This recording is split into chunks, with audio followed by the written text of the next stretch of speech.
देश का सबसे बड़ा स्कैम क्या होगा? तो इलेक्ट्रल बॉन्ड घोटाला होगा।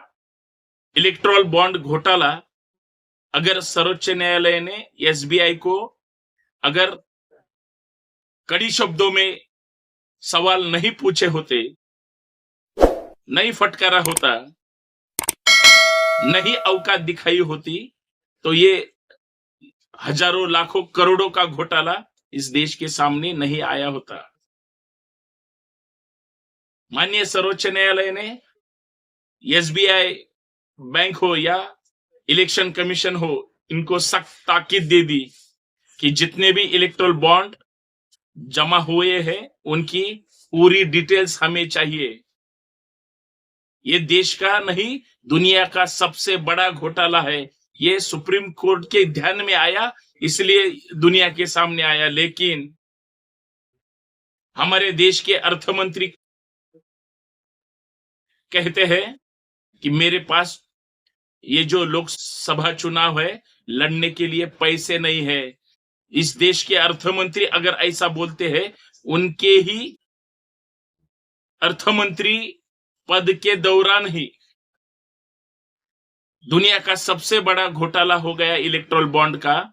हजारों लाखों करोड़ों रुपयों को चूना लगाया इस देश को और खुद के खाते में ट्रांसफर कर दिए। उसी निर्मला सीतारमन जी के पतिदेव, उनके मिस्टर कहते हैं, वो जो अर्थतज्ञ है परकला प्रभाकर साहब, वो कहते हैं कि दुनिया में इस देश के बाहर भी आज तक इतना बड़ा घोटाला नहीं हो गया। इतना बड़ा घोटाला इलेक्ट्रल बॉन्ड का है। एक ही घर में रहने वाले दो लोगों का अलग मत कैसा हो सकता है? ये दुनिया मूर्ख है। दुनिया के लोगों को कुछ समझता नहीं है।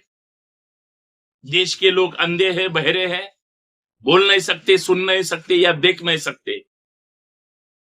मोदी सरकार, भाजपा सरकार, ये इस सरकार का इलेक्ट्रल बॉन्ड जो स्कैम है, ये दुनिया के सामने आने वाला है।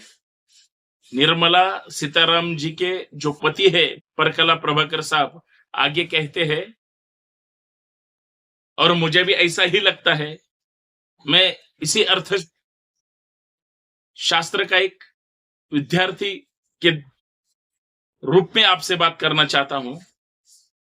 अगर इलेक्ट्रल बॉन्ड का पूरा सच इस देश के सामने आ जाता है या आ जाएगा, तब इस देश में एक ही लड़ाई होगी या एक ही बात होगी। बीजेपी ने जितना बड़ा घोटाला किया है, इस देश में अगर आंदोलन होगा, लड़ाई होगी, तो भाजपा विरुद्ध पूरा भारत, भाजपा विरुद्ध पूरा हिंदुस्तान के लोग, इनमें लड़ाई होगी। इतना बड़ा स्कैम है ये। तो मैं तो कहता ही हूं, लेकिन मेरे से ज्यादा इस देश के जाने माने अर्थतज्ञ और अर्थ मंत्री के पति परकला प्रभाकर साहब कहते हैं, और ये आगे और कुछ बातें कहते हैं। मैं आज एक अखबार पढ़ रहा था, उसमें एक जो न्यूज पढ़ी, दो न्यूज थे। जो खबर थी वो चौंकाने वाली थी। दो खबर ऐसे थे, निर्मला सीतारमन जी कहती है, मेरे पास चुनाव लड़ने के लिए पैसे नहीं है, इसीलिए मैं लोकसभा चुनाव नहीं लड़ूंगी। और दूसरी ऐसे चिपक के बाद जो खबर है, दूसरी खबर थी उनके ही पति जो कहते हैं, हमारे देश में इलेक्टोरल बॉन्ड का इतना बड़ा घपला हो गया, इस देश को चूना लगाने वाले सत्ता में बैठे हैं, जो भाजपा के नाम से जाने जाते हैं, मोदी सरकार के नाम से जाने जाते हैं। इस देश के गोर गरीब, किसान, पिछड़े, कर्मचारी, सब लोगों का, जो आम आदमी है, जो कमाकर ही खाते हैं, उनके पेट पर लात मारकर टैक्स के रूप में और अलग अलग रूप से जो पैसा इकट्ठा किया हुआ है सरकार के लोगों ने, जिस बैंक में या जिस बैंक के दौरान अलग अलग रास्ते से जो इलेक्ट्रल बॉन्ड के सबको इकट्ठा करके जो पैसे डाले हुए हैं, जो निवडणूक रोखे के नाम से जाने जाते हैं, वो सब पैसे सीधा मोदी जी के भाजपा में उनके खाते में अगर गए होंगे तो ये तो बहुत बड़ा स्कैम है। प्रभाकर साहब आगे कहते हैं, और देखो आपने, मैंने या अलग अलग लोगों ने और किसी ने अगर कुछ बातें कही होती तो हम समझ ले सकते हैं, लेकिन देश के अर्थमंत्री महोदय जो इस देश की पूरी आर्थिक नाड़ियां उनके हाथ में है, इस देश को वो सब अपने मुट्ठी में रख सकते हैं। मोदी साहब की राइट हैंड बोले तो अर्थमंत्री महोदय है। आर्थिक इकोनॉमिकल सब ऊपर नीचे देखने का काम, कौन डूब रहा है, रुपयों का क्या हुआ, डॉलर का क्या होगा, सब जिनके हाथ में है वो अर्थमंत्री कहते हैं मेरे पास पैसे नहीं है। और इसी अर्थमंत्री के नेतृत्व में जो भी कुछ इलेक्ट्रल बॉन्ड, जो भी कुछ घोटाले स्कैम आपके सामने, इस देश के सामने आ चुके हैं, और जिन्होंने लाए हैं वो सभी लोग कहते हैं कि ये घोटाला हो गया।